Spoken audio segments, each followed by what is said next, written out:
Bagaimana rasa kopi tersebut jika dicampurkan dengan gula dan susu? Ya, rasanya pasti lebih nikmat dan menghasilkan warna yang berbeda juga. Tahukah kamu, konsep pencampuran ini juga ada dalam matematika loh. Konsep apakah itu?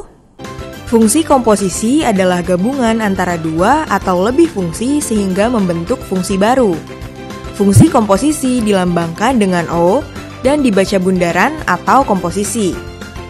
Pada fungsi komposisi, berlaku proses substitusi suatu fungsi ke dalam fungsi yang lain. Untuk lebih jelasnya, coba perhatikan diagram berikut.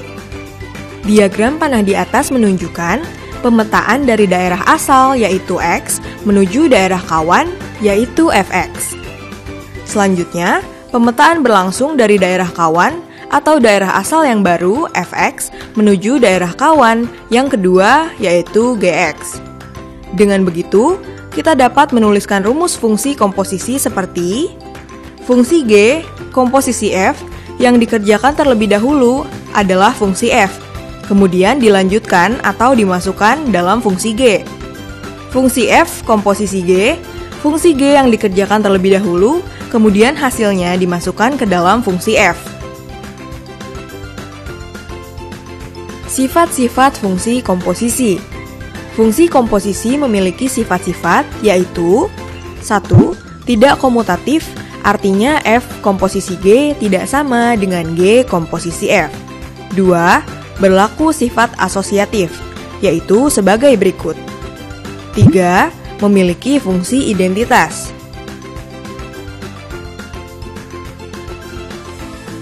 Setelah mengetahui rumus dan sifat-sifat komposisi, sekarang mari kita coba kerjakan contoh soal berikut.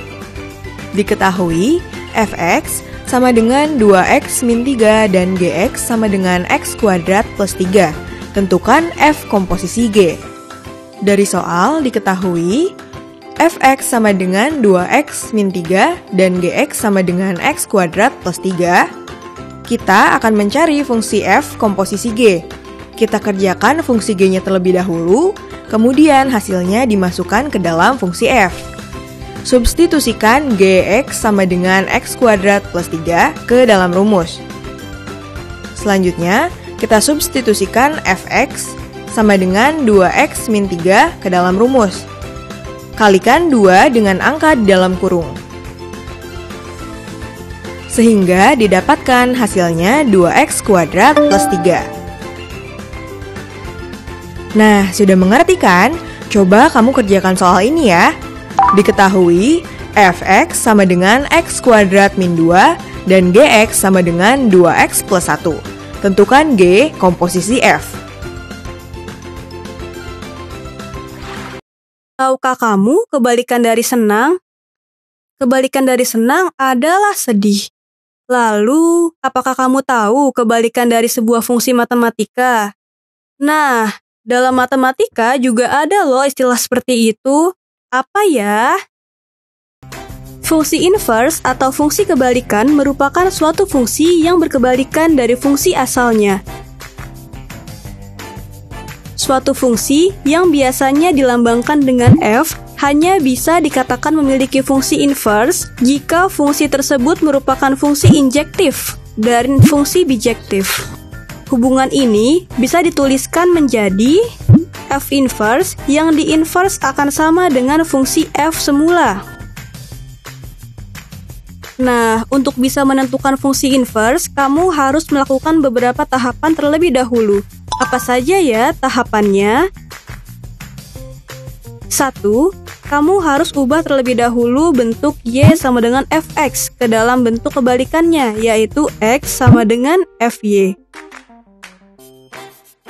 Kedua, tuliskan X sebagai fungsi inverse, jadi persamaannya dapat dituliskan sebagai F inverse Y sama dengan Fy.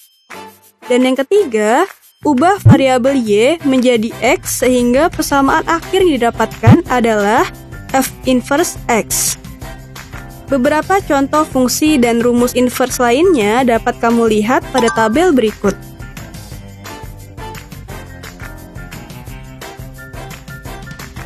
Supaya kamu lebih memahaminya, simak contoh soal berikut ya. Tentukan inverse dari fx sama dengan 5x ditambah 7. Diketahui fx sama dengan 5x ditambah 7. Lalu kita ubah fx menjadi y, kita tulis y sama dengan 5x plus 7. Tukar posisi 5x dan y, kita tulis 5x sama dengan y min 7. Sehingga bentuk x-nya menjadi x sama dengan y min 7 per 5. Masih ingat tahapan menentukan fungsi inverse kan? Setelah x didapatkan, kita tuliskan sebagai dalam bentuk f inverse y. Selanjutnya, ubah variabel y menjadi x sehingga didapatkan hasilnya f inverse x sama dengan x min 7 per 5. Sekarang, coba kamu kerjakan soal ini ya. Lagi enak-enaknya makan, malah penasaran sama keuntungan abang langganan kita. Begitu ditanya, abangnya bilang, belum pasti. Tergantung berapa banyak daging yang diolah. Dan berlanjutlah rasa penasaran kita untuk nanya lebih lanjut. Jadi, gimana ceritanya? Simpelnya kita perlu tahu dulu berapa kilo daging yang diolah. Ini buat dapetin jumlah porsi yang bisa dijual. Dari setiap porsi ini, kita bisa ngitung keuntungannya. Kita ambil misalnya, abang langganan kita resepnya kayak gini. Kalau dimodelin, jadi ada dua fungsi. Variabel di fungsi pertama, X, itu adalah jumlah daging. Dan variabel di fungsi yang kedua, Y, itu jumlah porsi. Misalnya kemarin abangnya pakai daging sebanyak 2 kg. Artinya dia bisa bikin 40 porsi makanan bulat abu-abu. Dan dari porsi tersebut kita bisa ngitung keuntungan yang didapat, Rp100.000. Oke, kita udah dapetin fungsinya dan bisa tahu keuntungan abang-abang langganan kita. Tapi rasanya ribet kalau perlu 2 langkah gini. Nah, kita bisa jadiin lebih simpel. Kalau diperhatiin, variabel di fungsi kedua itu sama kayak nilai dari fungsi pertama. Artinya, kita bisa masukin fungsi kedua ke dalam rumus yang pertama. Konsep ini namanya komposisi fungsi. Rumus kedua tadi dimasukin ke rumus pertama. Jadinya didapatin rumus kayak gini. Jadinya buat ngitung keuntungan langsung pakai satu rumus aja. Semisal hari ini tadi si abang langganan kita masak pakai daging 5 kg, berarti keuntungannya 400.000. Sekarang gimana kalau sebaliknya?